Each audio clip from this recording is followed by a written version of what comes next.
Olá, meus amigos. Esse vídeo é um vídeo caseiro, um vídeo simples, um vídeo despretensioso de suscitar algum debate de maior abrangência, mas apenas para os meus amigos refletirem comigo sobre como, nesse contexto de embate político, os espantalhos são criados para serem enfrentados e os verdadeiros problemas não são tratados, em muitos casos, né? E esse é um erro que não é só de um espectro político, mas dos dois. Tanto a direita também comete esse erro quando generaliza todos os cristãos de esquerda como anticristos, como todos os evangélicos de esquerda como pessoas que não têm caráter, que não têm ética, que não estão preocupados de fato com os princípios de Cristo. Isso não é verdade. Eu não sou de esquerda, mas eu tenho amigos, eu tenho irmãos, eu tenho pessoas que conheço que têm sim uma preocupação legítima pelo bem comum.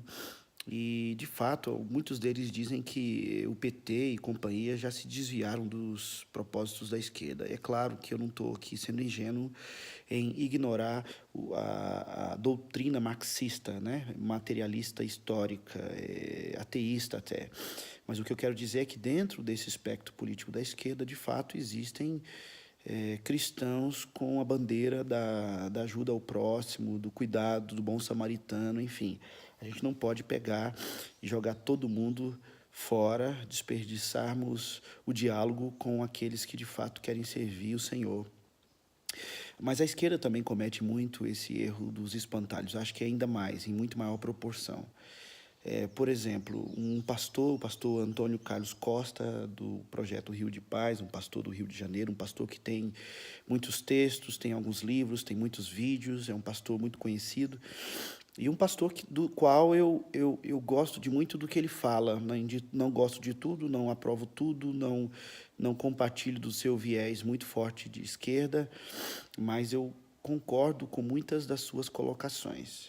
Mas também, com muito respeito e com muita humildade, assim, eu não tenho a pretensão nenhuma de aqui me colocar acima dele, mas refletindo só e chamando ao diálogo aqueles meus amigos que querem pensar sobre isso comigo.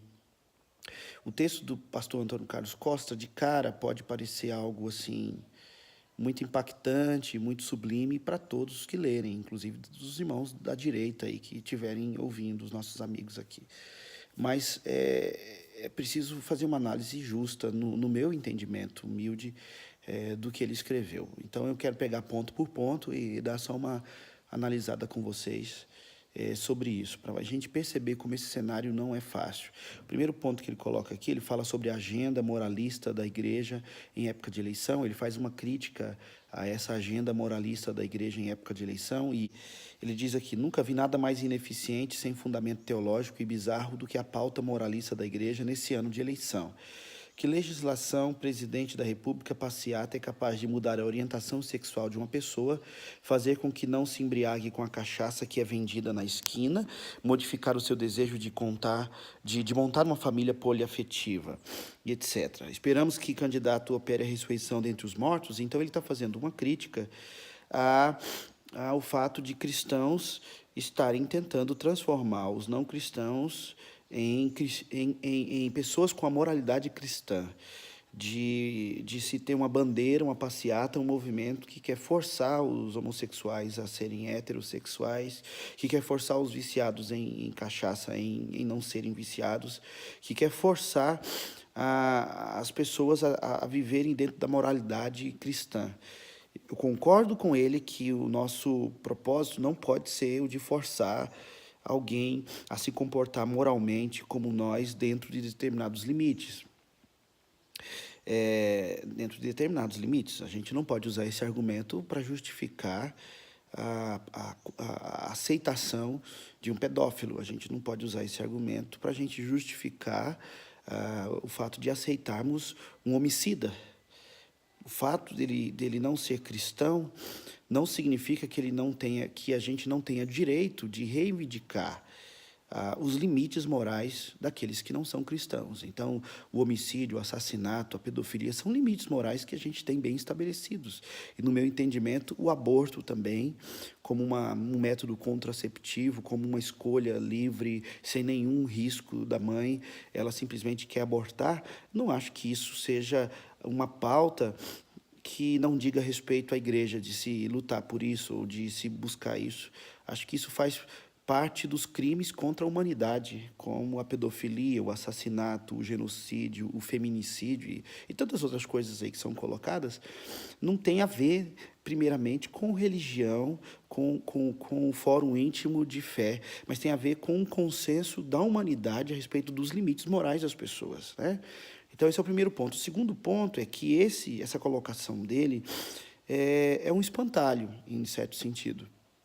Porque é claro que a gente vai ter radicais com essa concepção de se lutar contra duas pessoas viverem juntas, duas pessoas do mesmo sexo viverem juntas, duas pessoas do mesmo sexo decidirem se relacionar. É claro que vão ter os radicais que vão querer impor essa proibição. Mas, pelo que eu entendo da fala dos que representam esse conservadorismo e essa agenda moralista, a luta aqui é de não se permitir a educação sexual enviesada de uma criança. É não se permitir uma exposição como aquela do Que Museu lá, no MASP, onde você tem a figura de zoofilia, onde você tem a figura, inclusive, de racismo, que não é considerado ali. Quando você tem ali um negro sendo sodomizado por duas pessoas, quando você tem ali um animal, quando você tem ali uma criança. Aí, a pauta moralista da igreja, que está lutando contra essa tendência, é de respeitar aqueles que querem ter uma opção homossexual, mas exigir que haja um limite público dessa exposição. Assim como o hétero também, não é porque nós somos favoráveis à união heterossexual dentro de um casamento que a gente vai autorizar e vai achar que é saudável que um casal heterossexual casado possa fazer relações sexuais publicamente, possa ficar com indecências publicamente, possa começar a publicar em exposições fotos suas em relacionamento sexual. Entende? Não. A questão é o limite dessa exposição. Então, é um espantalho você dizer que a pauta moralista da igreja em época de eleição é tentar eleger uma regra no Brasil em que homossexual não possa ser homossexual. Não é isso que o texto dele insinua isso, mas não é isso na sua maioria. É uma luta contra a forçação de uma orientação sexual precoce numa pessoa, é uma luta contra a exposição pública de relações sexuais, entende? É uma questão de respeito público à moralidade consensual, cristã ou não cristã. Se a gente não tiver esse critério, a gente pode usar o mesmo argumento para dizer a igreja ela não pode, nessa agenda dela moralista, esperar que as pessoas sigam a sua própria orientação sexual. Então, por isso, ela não pode militar contra um pedófilo, ela não pode militar contra um estuprador, ela não pode militar contra um sodomizador de crianças, ela não pode militar contra um alcoólatra que bate na esposa, porque a gente não pode esperar que o descrente viva com a moralidade do crente, então a gente não pode impor isso, não. Independente de fé, há um limite de crime contra a humanidade, um limite do consenso geral. Tanto é assim que não só cristãos evangélicos estão apoiando essa pauta moralista, outros, até ateus, apoiam esse limite, né, da moralidade. Então, esse é só um exemplo da distorção que é feita desse embate no nosso tempo. Esse é só o primeiro ponto. Então, o segundo ponto, ele fala que disse Jesus: ide por todo mundo e pregai contra a pornografia, a infidelidade conjugal e o uso de bebida alcoólica. Foi assim que ele falou? O cristianismo é cético quanto à possibilidade de não cristãos se comportarem como cristãos. Uma coisa é você ir às ruas para fazer o Estado cumprir o que lhe cabe fazer, outra coisa é legislar sobre moral privada. O chamado é para pregar o evangelho. Bom, a princípio parece uma preocupação muito boa de que o cristão ele precisa entender que o Estado ele não pode impor o cristianismo na vida das outras pessoas. Nesse sentido, ótimo, mas acontece que a colocação dele tem outras implicações. Ide por todo mundo e pregar contra a pornografia, infidelidade conjugal e uso da bebida alcoólica? Pregação, sim. A imposição do Estado de proibir as pessoas de acessarem pornografia, de proibir as pessoas de infidelidade conjugal, de proibir as pessoas de bebida alcoólica, não. Mas o papel da igreja profético de falar do evangelho, de ir por todo mundo e pregar o evangelho. O que é pregar o evangelho? Pregar o evangelho é falar de Cristo e falar daquilo que ele ensinou, falar das implicações da sua ética cristã, falar das implicações do seu padrão de santidade. O papel da igreja, era o papel dos profetas do Antigo Testamento diante de nações pagãs, era o papel dos apóstolos diante de Roma e diante dos gregos e diante dos judeus hipócritas, e é o papel da igreja em toda a sua história. A igreja, ela tem que entender, sim, que o Estado não pode impor o cristianismo às pessoas, mas a igreja tem a responsabilidade de chamar o pecado de pecado, mesmo que o descrente não entenda. Jesus fez isso, ora. Então, sim, a igreja não pode esperar que o Estado imponha cristianismo, como ele diz aqui, legislar sobre moral privada. Depende, pastor Antônio Carlos, depende, porque se esse argumento for levar às últimas consequências, eu volto a repetir, se a gente não pode falar nada sobre moral privada ou legislar nada sobre moral privada, se o Estado não puder legislar nada sobre moral privada, o Estado então tem que liberar todo tipo de promiscuidade sexual, o Estado tem que liberar todo tipo de roubo, todo tipo de extorsão, todo tipo de corrupção, porque ele não pode legislar sobre moral privada. Sim, o Estado tem um papel de estabelecer alguns limites morais para todos, não é verdade? Senão não teria cadeia, não teria presídio, já que não tem como o Estado trabalhar com moral privada. Então, a gente não tem, de fato, condições de ter um Estado que estabeleça nenhum limite. Então, não é isso, né? Acho que o chamado é para pregar o Evangelho, e o Evangelho é Cristo e a sua salvação oferecida, e Cristo e o seu exemplo oferecido. Ele mesmo diz que ele quer que os seus discípulos sejam como ele foi, vivam como ele foi. Então, Jesus não é só um herói, um redentor que vem e pinça a gente desse mundo, nos resgatando para o céu. Jesus é alguém que veio, que viveu, que deu o exemplo, que ensinou sobre comportamento, ensinou sobre amor ao próximo. Veja bem, o próprio pastor Antônio Carlos, ele usa dessa ética de Cristo para trabalhar com os seus discípulos, para trabalhar com os seus ouvintes. Então, é como se a gente estivesse fazendo aqui uma separação enviesada, quando é para falar sobre a moralidade de Cristo em relação à solidariedade ao próximo, à ajuda ao que não tem nada, a sermos um bom samaritano, a ajudarmos a ONG Rio de Paz e outras entidades cristãs que trabalham na ajuda ao próximo. Quando é para trazer a moralidade de Cristo que corrobora com os valores da esquerda cristã, aí a gente pode falar, pode pregar o evangelho com essas implicações. Mas quando é para pregar o evangelho com implicações que trazem constrangimento a um homossexual, que trazem constrangimento a um adúltero que trai a sua esposa, que trazem constrangimento a um alcoólatra que vive viciado, aí a gente não pode, na pregação do nosso evangelho, falarmos sobre isso. A gente não pode, na pregação do evangelho, falar sobre determinadas pautas morais que constranjam as minorias aí, LGBTS e outras siglas que eu não conheço muito bem. Mas quando é para falar da pregação do Evangelho de Cristo, com implicações que corroboram com os valores da esquerda, aí a gente pode explicitar isso. O pastor Antônio Carlos Costa, ele tem uma agenda moralista cristã, pública, Por que que os que falam também contra os pecados das pessoas não podem ter também uma agenda semelhante? Claro, a igreja não é o Estado, ela não pode impor.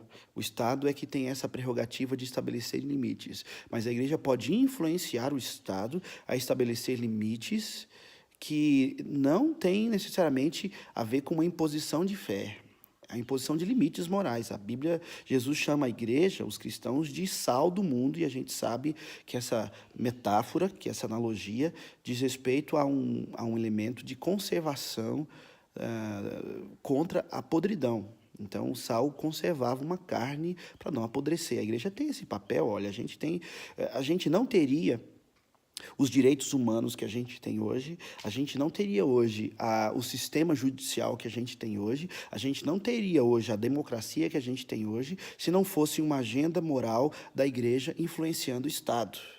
Não é verdade? Historicamente, a gente sabe que a agenda moral da igreja cristã influenciou a democracia moderna, tanto americana quanto, em certos aspectos, a brasileira.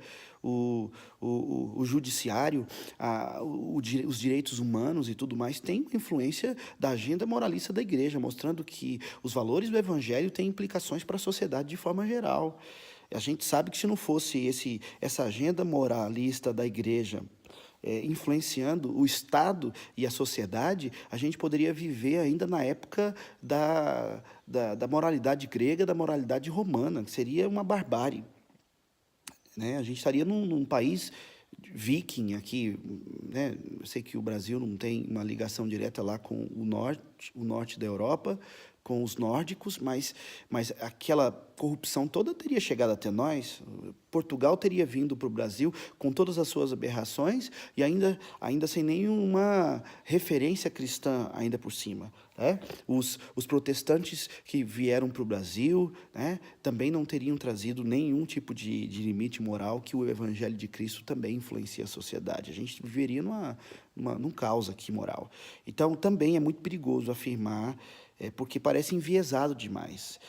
É uma agenda moralista da igreja só quando é contra aquilo que eu não concordo, mas quando é a favor, aí eu posso apresentar essa agenda moralista. O que mais a esquerda evangélica brasileira faz é apresentar uma agenda moralista. Quando ela fala contra a agenda moralista da direita, ela está apresentando uma agenda moralista da esquerda. Então, também tem que ter cuidado com esse tipo de colocação. Terceiro ponto, o que me impressiona é ver evangélicos que não dão conta de uma leve ofensa ou discordância de pensamento nas redes sociais, que recusam-se a não abortar o embrião do respeito ao próximo, exigirem de não cristãos altíssimo compromisso com a ética cristã.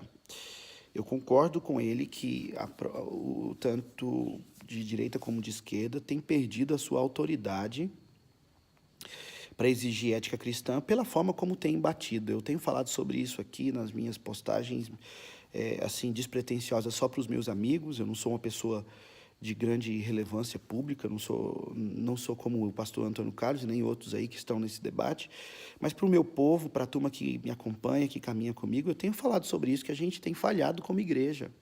Nós temos falhado como cristãos porque a gente usa das mesmas armas. A gente usa da ironia, do sarcasmo, do escarnecimento. Os nossos principais líderes, os grandes pastores reformados, autores, nossos teólogos que escrevem livros maravilhosos, eles têm usado da ironia, do sarcasmo, do escarnecimento, de linguagem pesada, e isso são armas que não deveríamos usar. Então, eu concordo com ele nesse ponto 4, com esse ponto 3, de que os evangélicos não tomarem cuidado com a forma como discutem esse contexto político nosso, perdem autoridade. Ponto 4. O cristianismo condena toda e qualquer tentativa de fazer seres humanos viverem o cristianismo sem que esses tenham nascido de novo. Sim, só o Espírito Santo convence do pecado, da justiça e do juízo, mas volto a repetir, se essa afirmação dele é uma defesa de que a igreja tem que se eximir do debate público moral e deixar a sociedade viver largada a si mesma, a gente está aí tendo uma igreja evangélica brasileira, pelo menos um pedacinho da igreja verdadeira, porque grande parte do movimento evangélico brasileiro se perdeu, na minha opinião também, Mas nós temos, quer dizer, nós temos cristãos verdadeiros no Brasil e a gente vai se eximir disso e vamos deixar que o Brasil viva um contexto igual de Romanos capítulo 1, onde Deus entregou os homens à sua própria ignorância, trocando a glória de Deus pela glória do homem, a imagem de Deus pela imagem de criaturas. E nesse contexto todo que ele traz aí em Romanos capítulo 1, Paulo fala de uma sociedade que se apostatou.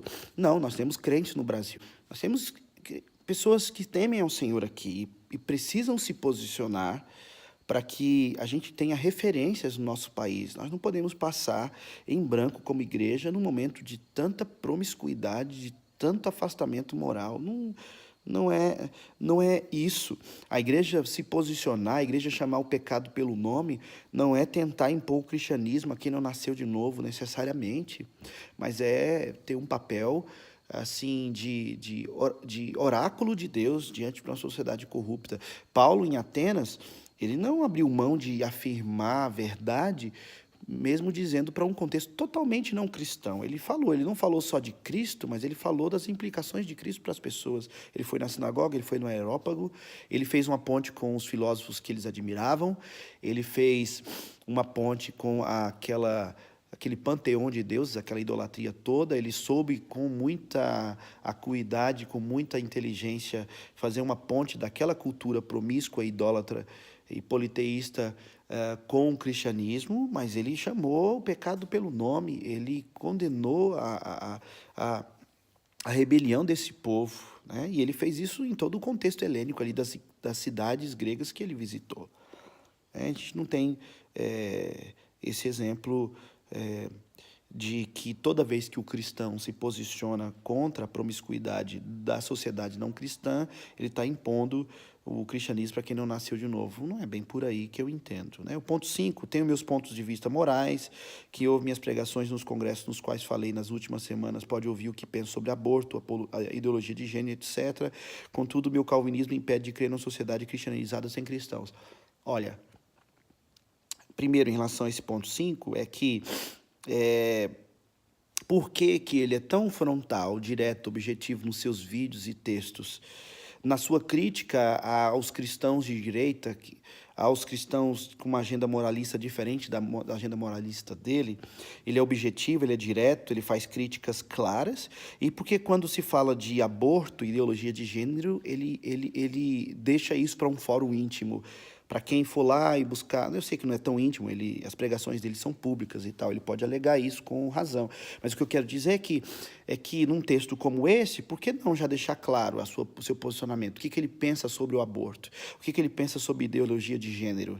Ele talvez está tendo um cuidado aqui com o público dele e com as pessoas que ele pastoreia e com pessoas que o seguem, que têm uma visão de aborto mais liberal, uma visão de ideologia de gênero totalmente aberta, e nesse ponto ele não quer entrar e bater.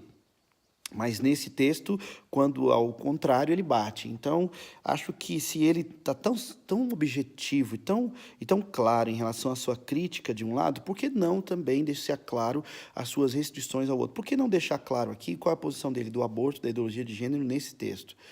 Parece que abrir um ponto e esconder um outro no momento que não seria interessante fazer isso. Eu, como calvinista, ele diz, eu não posso crer numa sociedade cristianizada sem cristãos.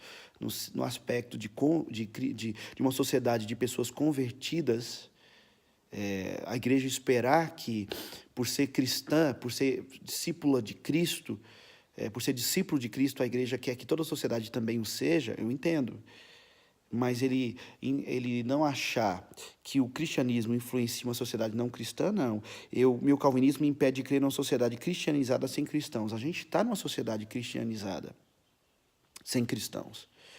Esse talvez seja o maior problema. Que tipo de cristianização a nossa sociedade está tendo, sendo não cristã?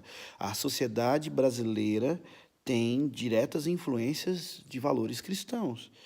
Nós estamos numa sociedade cristianizada, sem cristãos, mas influenciada por um cristianismo, por exemplo, neopentecostal, em muitos conceitos também, por um cristianismo místico, por um cristianismo sincrético, por um cristianismo ecumênico aberto.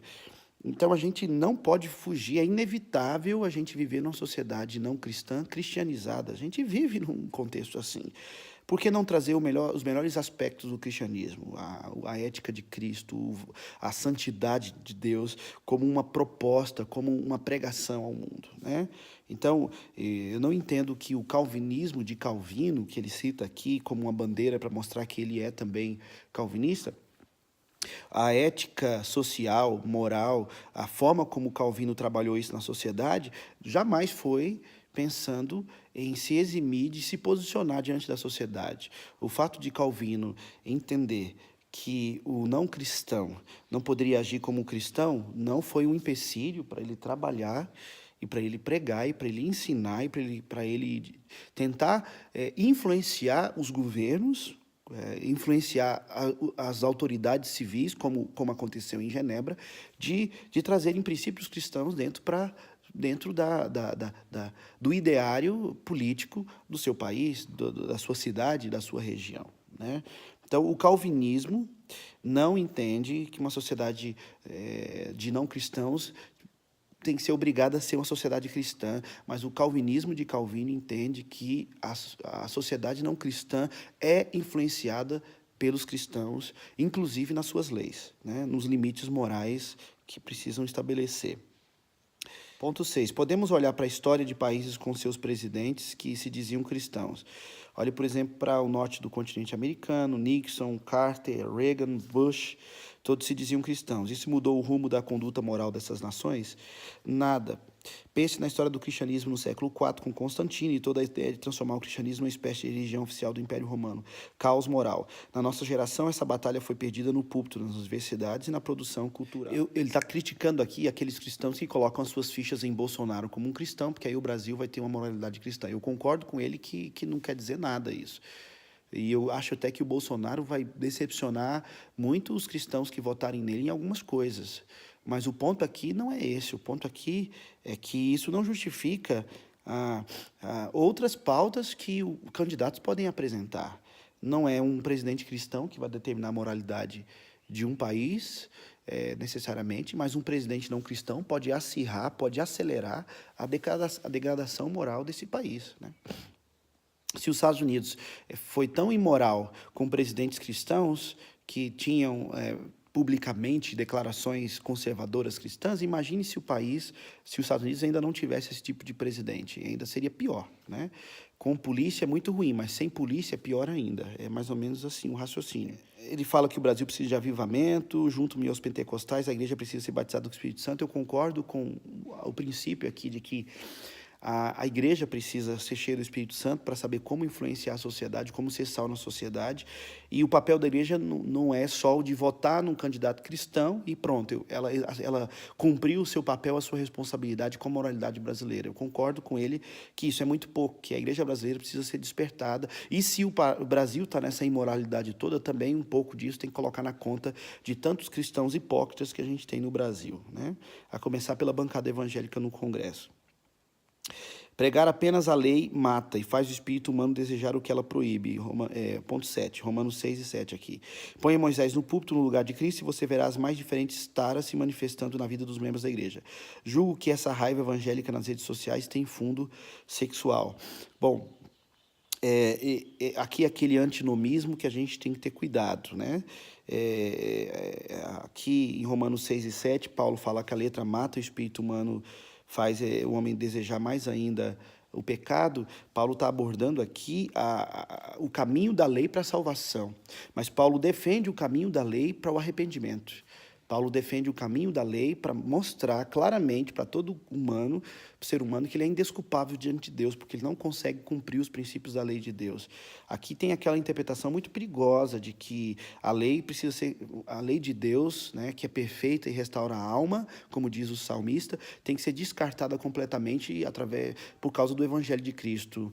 Como alguém já disse, a lei, ela não te salva, ela te leva até a cruz, porque ela te humilha, ela mostra que você não tem condições nenhuma de ser salvo pelas suas obras, mas uma vez que a lei te envia a Cristo, Cristo te salva, te redime e te envia de volta à lei, no sentido de viver conforme o padrão moral de Deus. O próprio Jesus diz no Sermão do Monte que ele não veio destituir a lei, ele veio trazer a correta interpretação dela. Ele não é contra a lei, ele é a favor da lei ser melhor compreendida e vivida. Então, não, aqui a gente não pode descartar Moisés. Moisés traduziu a palavra de Deus sobre como Deus é bonito, como Deus é santo, como Deus é ético, como Deus é limpo, como Deus é moral, como Deus é respeitoso, como Deus preserva a sexualidade, preserva a integridade do ser humano, e jamais a lei de Deus, que é perfeita, pode ser descartada por causa do Evangelho. O Evangelho é que nós somos salvos por Cristo, pelas obras dele, pela justiça dele, mas o Evangelho nos apresenta a lei de Deus como uma proposta de vida bonita. E aí a gente pode lembrar do próprio Tiago no seu livro As Igrejas aos Crentes da Dispersão, que a fé sem obras é morta. Em que sentido? É que porque você crê em Cristo, você demonstra essa fé em Cristo pela forma como você vive. Então, esse antinomismo aqui é muito perigoso. 8º, no meu novo livro, Azorrag, trato mais extensamente sobre esses temas. Por favor, não falei tudo o que poderia falar sobre a relação do crente com a cultura. Kuyper, Schaeffer, Stott, desde a década de 80. Conheço a história da minha fé, o calvinismo, e o quando ela pode tornar o mundo melhor, desde que os que desejam exercer alguma influência cultural não sejam mal educados, medíocres e tão somente capazes de usar linguagem maçante, pretensiosa, rasa, raivosa com não cristãos.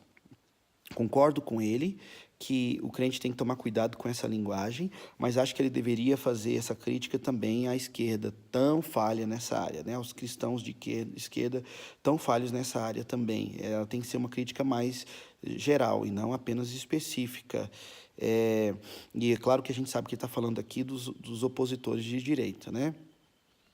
O texto deixa isso implícito pela forma como ele fala da agenda moralista da igreja. O título do texto dele já deixa claro que ele está criticando esse moralismo aí dos cristãos que votam em Bolsonaro, dos cristãos que batem nos não cristãos, na agenda da esquerda. Isso fica óbvio no texto dele, né? Por tudo que ele é, a identidade dele fica claro.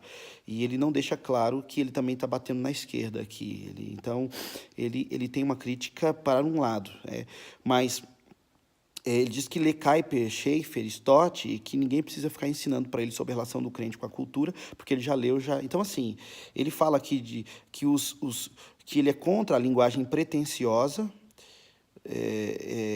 dos que têm essa agenda moralista, mas ele está sendo pretensioso aqui.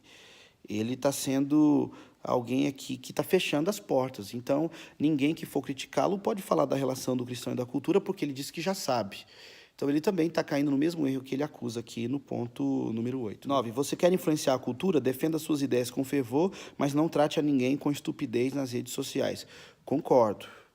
Concordo com ele que a forma como as pessoas têm tratado umas às outras aqui, por causa de questões políticas, por causa de vieses políticos, é uma afronta ao Evangelho. Mas eu quero dizer aqui que estupidez nas redes sociais não é só uma linguagem chula ou grossa. Estupidez pode ser também se fazer desentendido contra o argumento do outro. Quando a gente fica criando espantalhos em relação ao que o outro fala, a gente também está agindo com estupidez, a gente não está querendo ouvir o outro.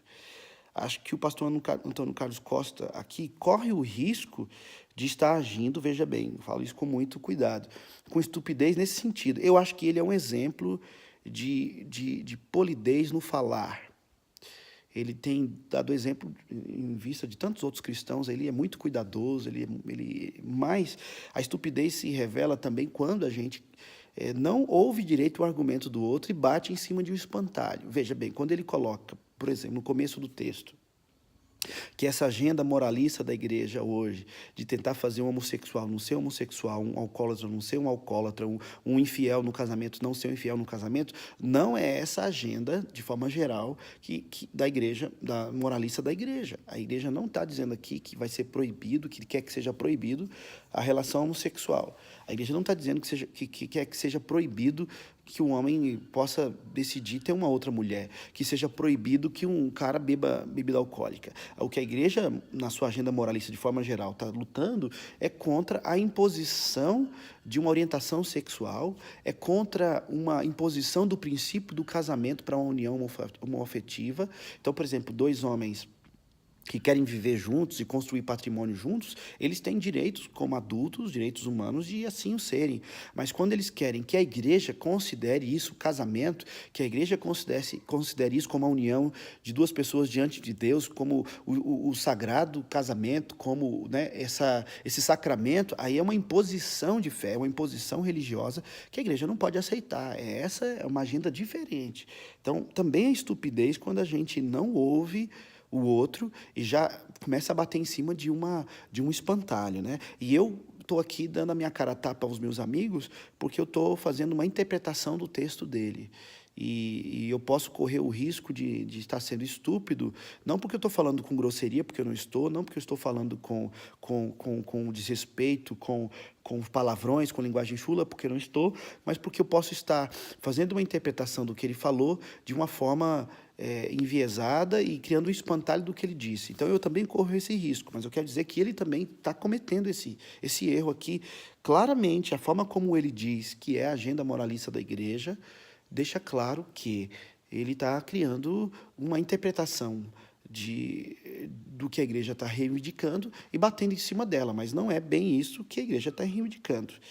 Conversava outro dia com um alto executivo cristão que viaja o mundo, não falou-me de que rola nos hotéis, o book das prostitutas e tal, que ele passa períodos longos longe da família, períodos longos longe da família, e ele fala, marxismo cultural? Creio que não. Cultura neoliberal, ela existe.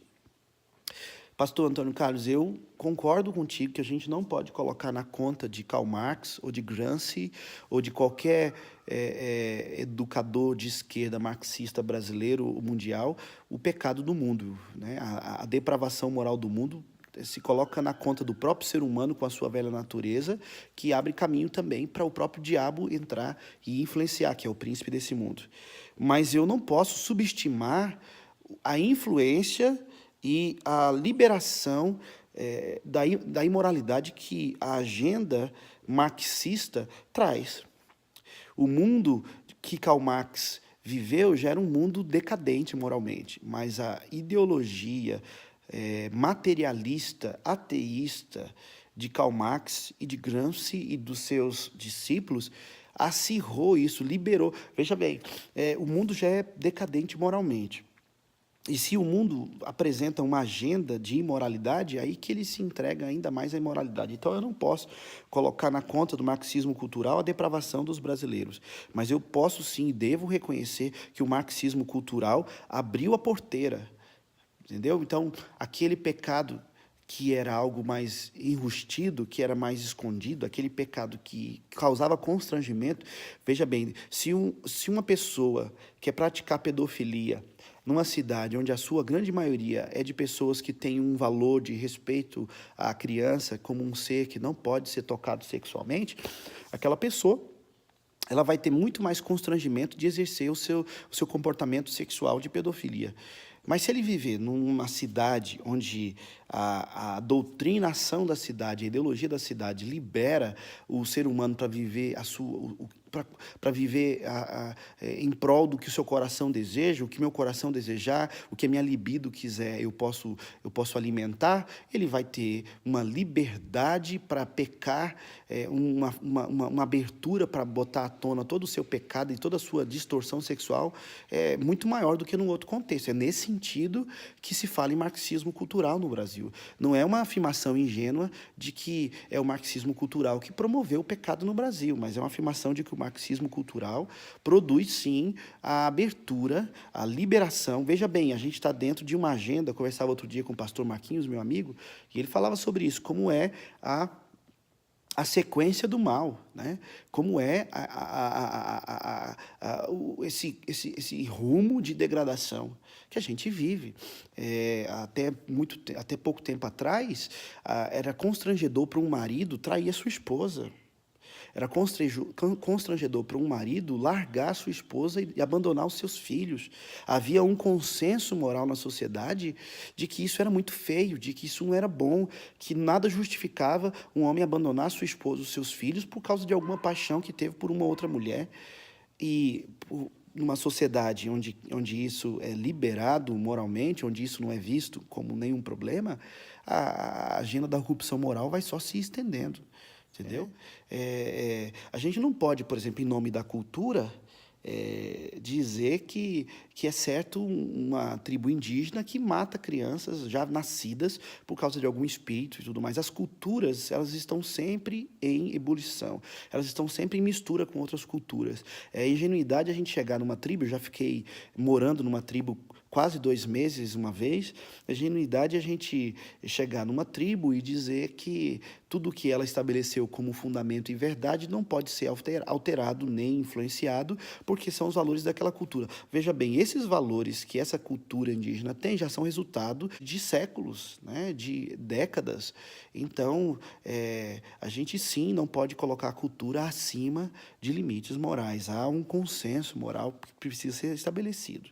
Então, de forma geral, eu gosto do jeito respeitoso que o pastor Antônio Carlos Costa conversa, a forma como ele está aberto ao diálogo, mas eu vejo nesse texto muitos perigos que a gente precisa ter cuidado ao considerar. Então, esses vídeos ficaram grandes, me perdoem, eu não sei fazer vídeo ainda, conciso, não tenho tempo para editar, assim, cortar tanto, mas eu não tenho a pretensão de provocar algum impacto em qualquer tipo de fórum maior, isso aqui é mais para os meus amigos mesmo, refletirem comigo sobre esses cuidados que a gente precisa ter nesse momento, tá bom? Que Deus nos dirija à verdade e que todos os cristãos, independente até de vieses políticos, por mais que você ache que o outro é totalmente demoníaco, há sim vida cristã em posições políticas diferentes da nossa. E a gente precisa ter muito cuidado com isso, tá bom?